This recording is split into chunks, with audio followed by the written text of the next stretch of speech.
Breaking news Vijayawada MP చిన్ని మునిగిపోయే నామగా వర్ణించారు మాజీ మంత్రి వైసీపీ నేత పేర్ని నాని. ఒకవేళ కొలికపూడితో తాను రెగ్యులర్ గా మాట్లాడే పనైతే ఓపెన్ గానే చెప్పేస్తానని ఆయన్ను టీవీ డిబేట్లలో యూట్యూబ్లో చూడడం తప్ప మరెక్కడ తాను చూడలేదన్నారు.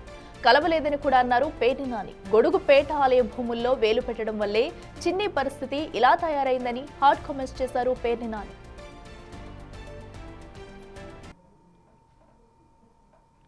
రోజు కొలికిపూడితో మేమే మాట్లాడిస్తున్నాం, ఆయన రోజు మాతో మాట్లాడుతున్నాడు. ఇప్పుడు పొద్దున్న అవినాష్తో, మధ్యాహ్నం నాతో, రాత్రికేమో కేశినేని నానితో మాట్లాడతాడా అంటే ఒకటండి టోటల్గా.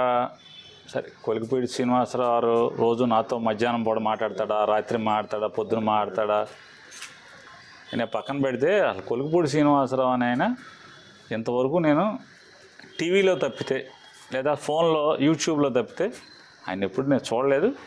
మాట్లాడితే దమ్ముగా నేను మాట్లాడుతున్నాడు శ్రీనివాసరావు, నేను కొలికిపూడి నాతో మాట్లాడుతున్నాడు, నేనే చెప్తున్నానని చెప్తా. దాంట్లో నాకు భయపడాల్సిన అవసరం లేదు, అయితే చిన్ని అంటే నాకేం భయం లేదు. ఇక్కడ ఒకటి చిన్ని సమస్యల మీద నేను ఒకటైతే మాట్లాడదలుచుకున్నానండి. కేశినేని చిన్ని ప్రస్తుతం మునిగిపోతున్న నావలాగా కనబడుతున్నాడు మనకి. మంచి హుషారుగా ఎంపీ గెలవంగానే కన్ను మిన్ను కానకుండా బావులుగా స్పీడ్ బోట్ లాగా ఓకే ప్రకృతిని చీల్చుకుంటూ స్పీడ్గా వెళ్తున్నాడు. ఇప్పుడు నాకు ఇవాళ అతను చిన్ని కనపడేదైతే చిల్లులు పడ్డ చెక్కనావలాగా అయితే కనపడుతున్నాడు. పడవలోకి నీళ్ళు వచ్చేస్తున్నట్టుగా కనపడుతుంది అతను పడవలోకి అయితే.